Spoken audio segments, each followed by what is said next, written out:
babae, doon ang ano.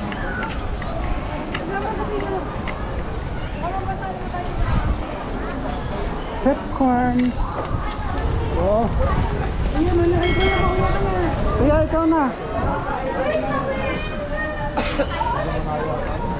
Nakapatay dyan. Saka talaga niya.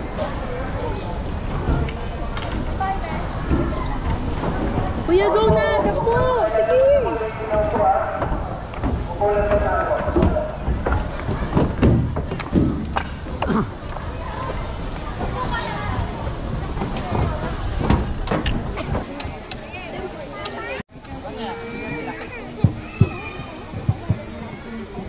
Wow, penguin! You know...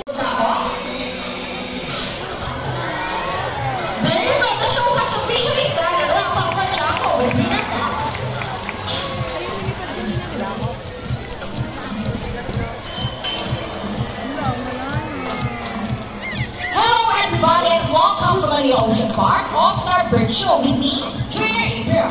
So here's an object that I will hide under one of these three silver cups. So where do you want me to put this object? On your left, on your right, or in the middle? Now decide, left, right, or middle? Okay, so let's put it right here. Now, let's go with our second bird, Dazzle. Dazzle is our sulfur breasted cockatoo. By nickname, Kakatuwa Galerita. Being having no Dazzle forest, our lake is close to Australia. They are very loud birds and can mimic almost any sound. They typically feed on seeds, nuts, fruits, such as durian, papaya, rambutan, and they also love corn.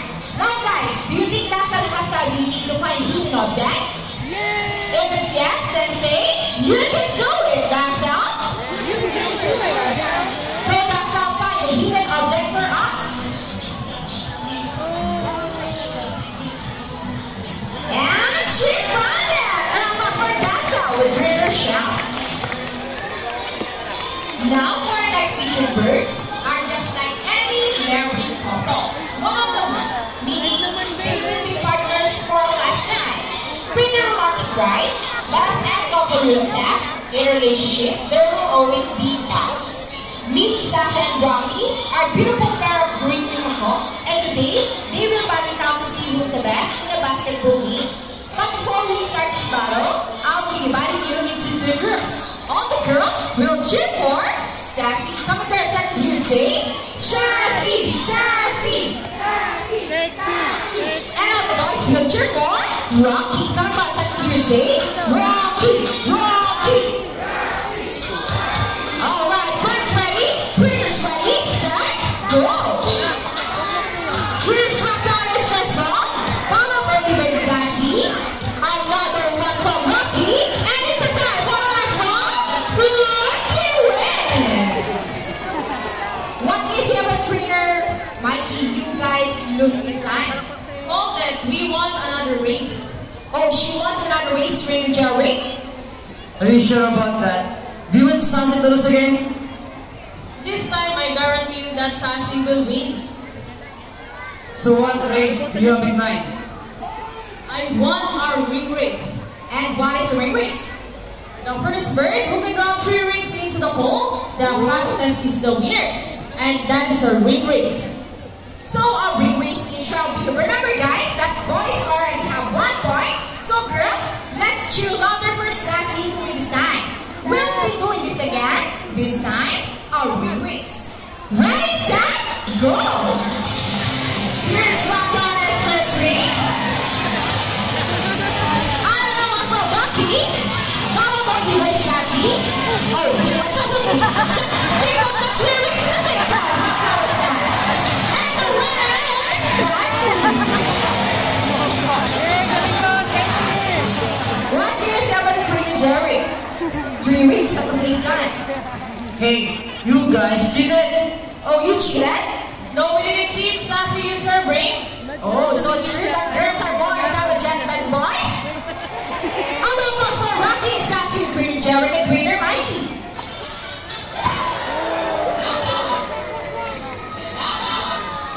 Parents are particularly known to be intelligent and perceptive. That's why we continue to enhance their skills and short.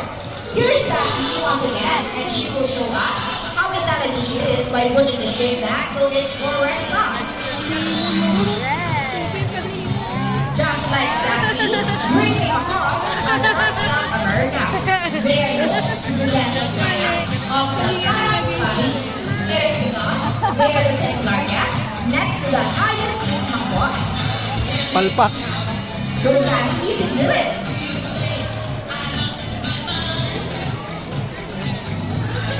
They can grow up to 92 centimeter length and live up to 8 years old. Sanitary is not normal gas. They usually eat seeds, nuts, salts, and minerals along the river banks. Go Sassy, you can do it! Sablay. Sablay. Ablay. Ayaw.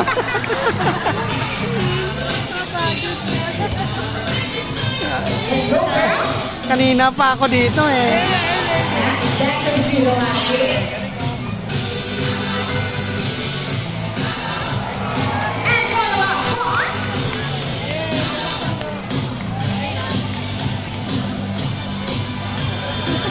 And there you go. We have the brand of our Sassy Winner Mikey. Now guys, who knows that? Everyone here knows the mission, right? Well, this next part of the program will leave most people baffled and even as winners. Do you think birds can do math?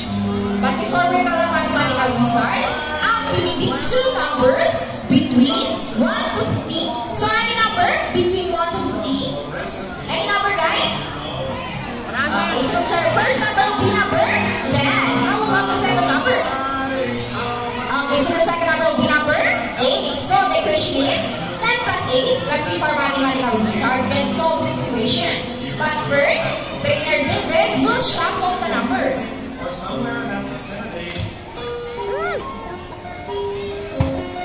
Now, let's go to our head with the call, Rocky. Wow, look at that. What a beautiful entrance. Okay, trainer David is ready. Will Rocky still the equation for us? Once again, the equation is 10 plus 8. And Rocky gets the first number correct. How about the second number? Alright, up to the second number, Rocky. Well, Rocky loves numbers. And Rocky gets the number 8. So, that plus 8 is equal to 18. Put your hands in front of the back. Rocky, we bring it in. So this time, I need an adult volunteer with 500 peso bill. Once again, I need an adult volunteer with 500 peso bill. Just raise your hands and my co-trainer will pick one. Once again, I need an adult volunteer with 500 peso bill. No, guys, don't be shy. Okay, I think we have one already. Ma'am, please come here in front and join me. You will notice the birds in our show are mostly parrots. It is because they are highly intelligent, charismatic, colorful, and visually kind. They have good memory and can remember even the smallest details. Good afternoon, ma'am. What's your name? Okay, ma'am. Ma'am, do you have any idea what will happen next? Maybe a playoff? Well, now let's see now. Let's call our one bird, but butterflies are bird. And we get so funny. And flies back. And I think Buddy will. Okay, so much. Now go for our Wow, before you go, I have a question for you. Did you know that Manila Ocean Park is supposed to rescue sector for birds? No? Well, now you know in Germany will go along our way. We are very grateful. Thank you so much. You can now take your seat and enjoy the rest of the show. Thank you, ma'am. How about 1,000 pesos tonight? Anyone? Wala na? So, are you okay? Are you okay? No? Are you okay, ma'am? No, you look so sad. Mommy is not happy when we're just kidding. It's just not issue. Kamu balik, let's get into money. Mom, Buddy saying something before Buddy gives your money back. He wants to give you a kiss today. Okay, what's that right here? Look at the camera and offer his cheek. Then smile. Nice. How about a walk? How about other hands?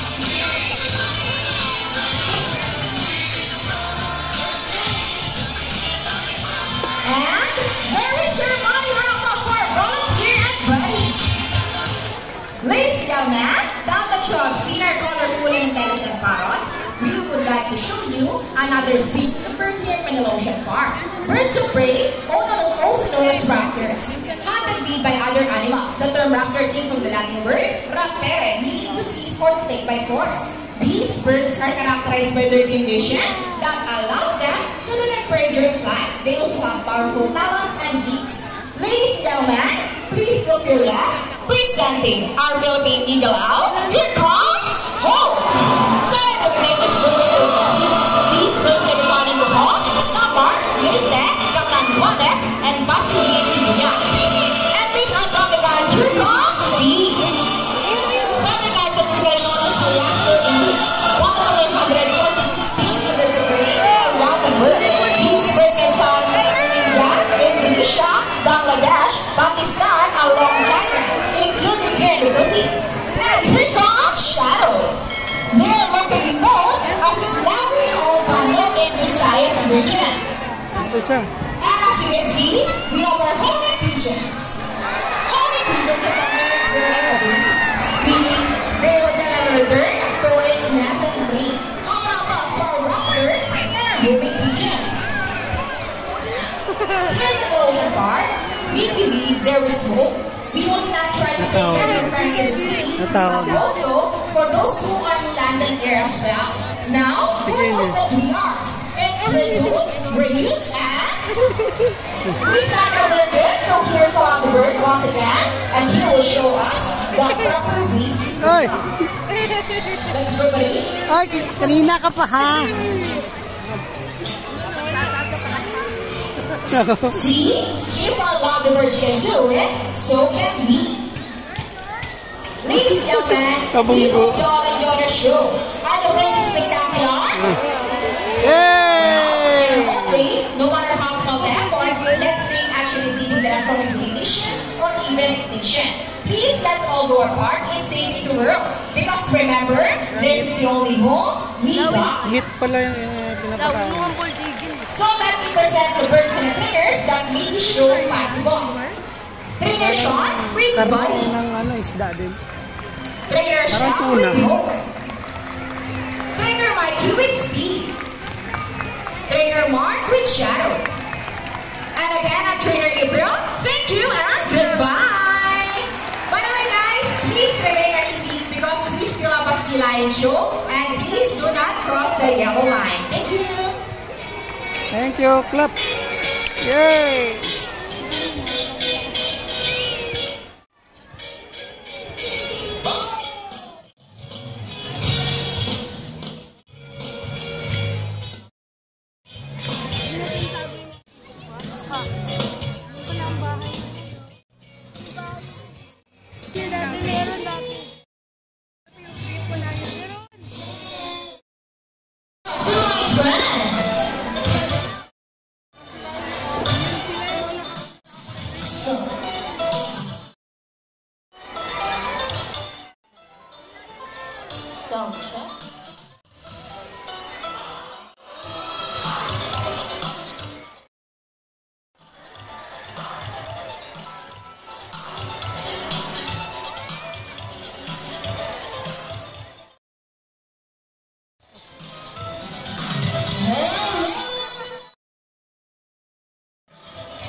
Good day, everyone, and welcome to Guanata.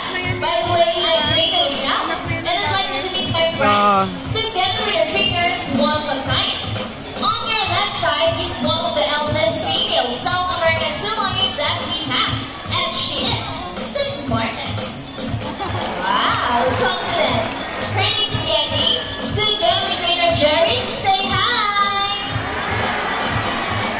And on the other side is the youngest female South American Siloid that we have here. And that's make her the cutest. Cutest daw.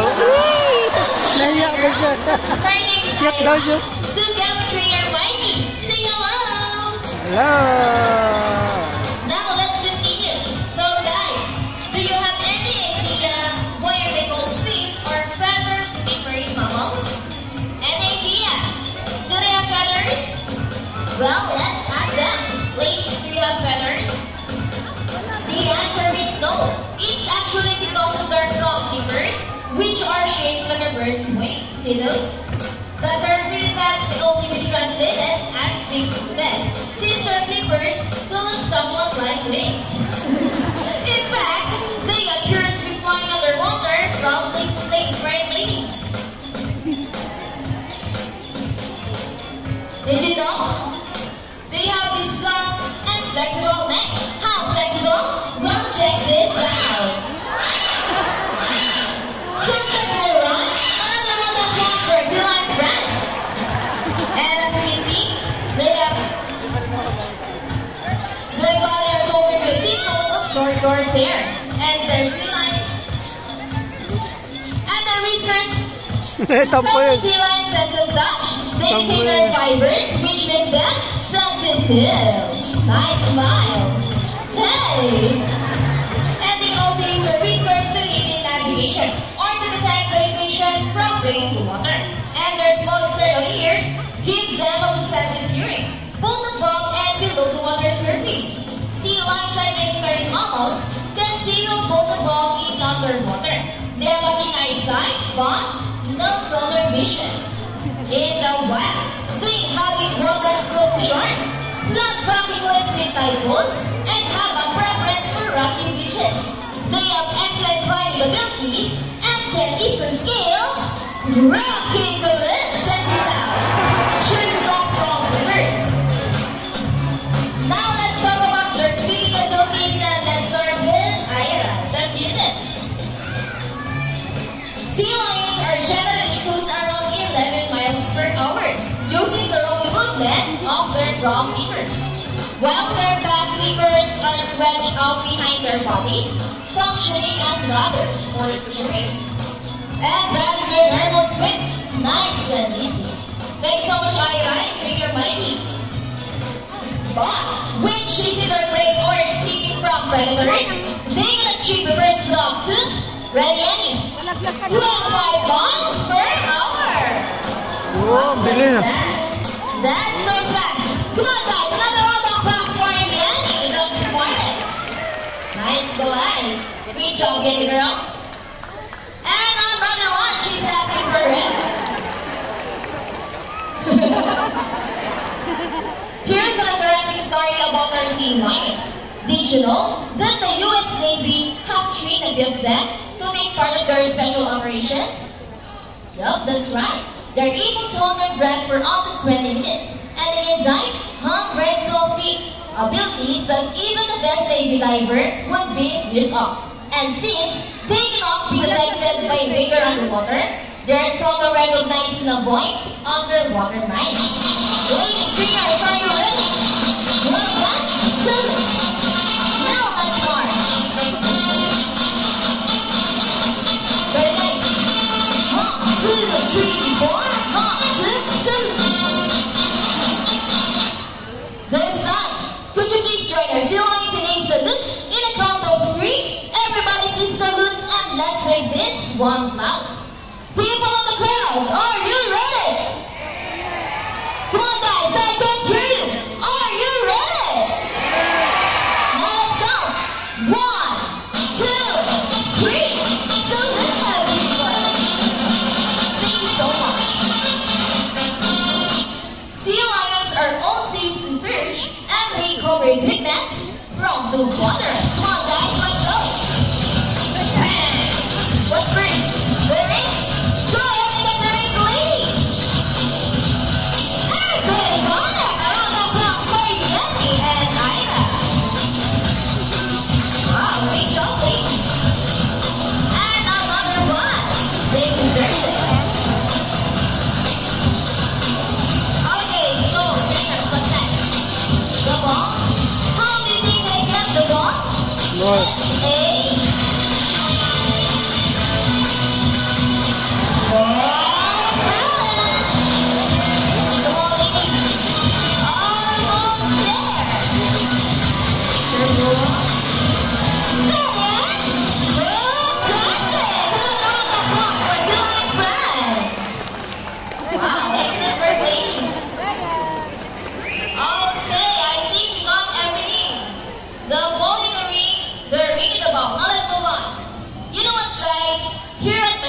Park, we have Trainer Mikey. I have stuff for you. What does she want? Fish, okay, you respond? You like it enough? Okay. As I was saying, here at Manila Ocean Park, we have 5 South American sea lions. She's laughing again. Maybe she wants to say something.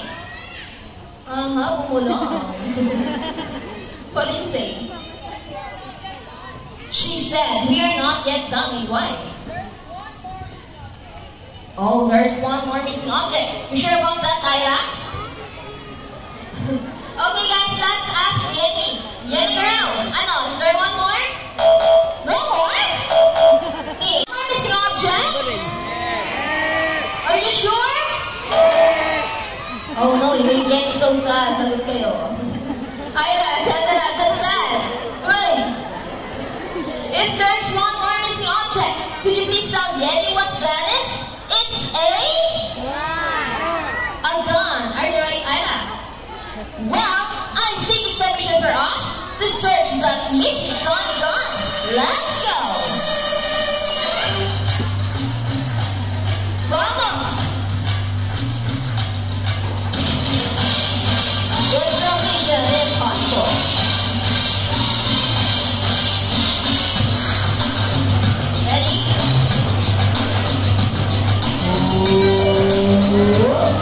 Is it there?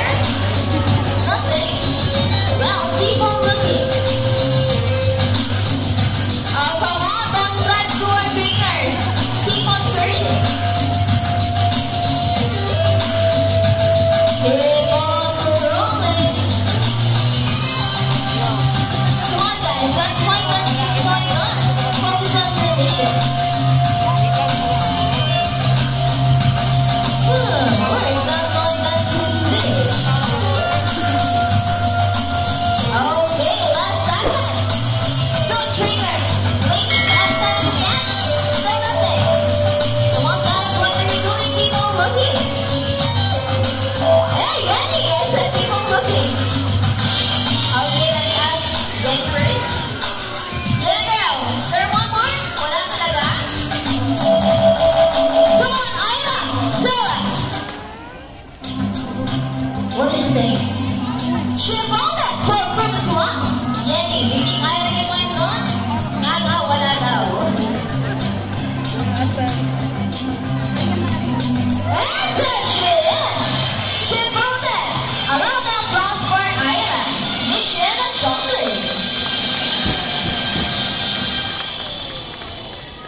Show, we're going to invite one lucky audience to our stage and meet Yenny and close. So if you're willing to volunteer, all you have to do is raise your hand. And I will choose one. We need an apple. Bawal mo ang bata. Come on guys, don't be shy. Have you sorry, mga orange?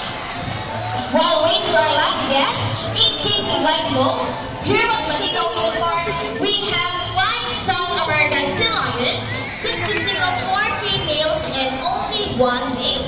They came all the way from Chile, South America, and arrived last July 4, 2009.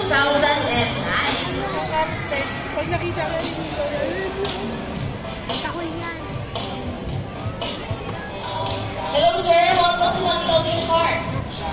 First off, what is your name?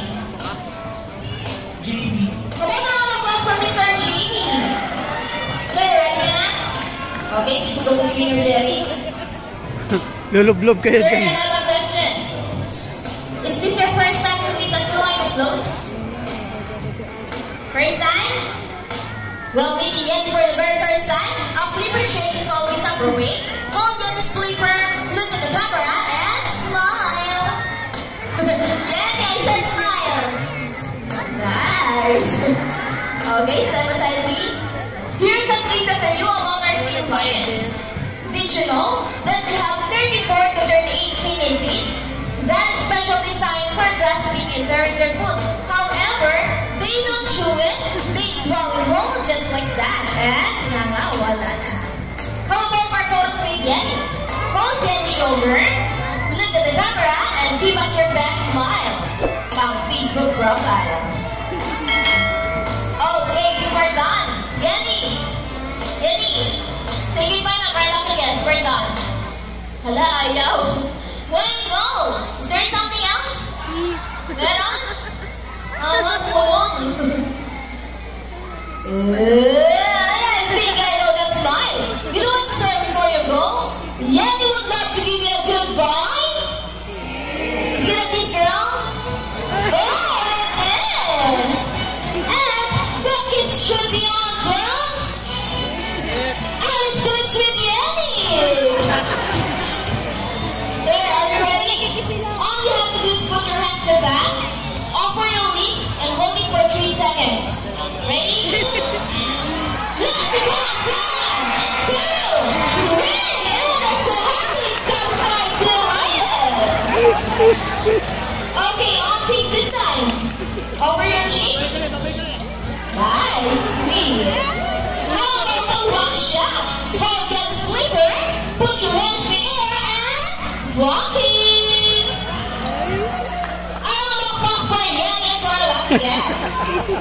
Sir, last question. How's the kiss? Thank you so much, sir. Thank you, Bob. Okay, this time, would you like to say a friend's number from our select friends? Come on, guys, where's the energy? Would you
enjoy, spending your afternoon here at the evening of your week, you will take this experience with you wherever you go. And remember that once you're on land, reach up next to our friends the sea. Sea lions like any animals cannot survive in a rational environment, so let's keep our surroundings clean. Aside from pollution, there are many other threats to their survival all over the world, such as climate change and illegal hunting. You can learn more about this inside our oceanarium.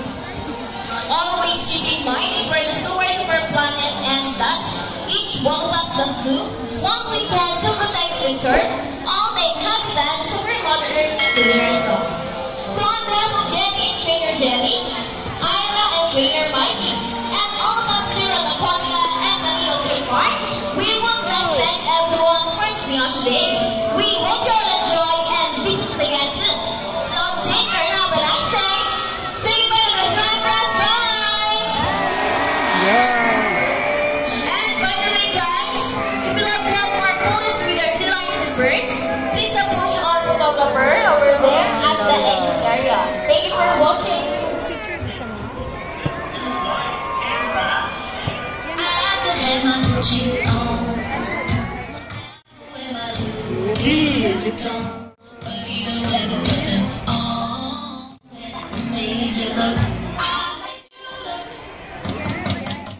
And happy birthday to Jim.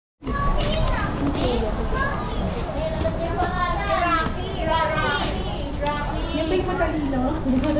Matalino pero ano? Hindi niya ma-shoot yung ano. Diba ba? Ikaw ah. Pagod ka na? Shadow yan. Bye! Ah, picture lang kita dito. Bye-bye! Yan, picture lang kita dito. Hello! Bye-bye! Uy, ano mo yun? Papagatin yung ano.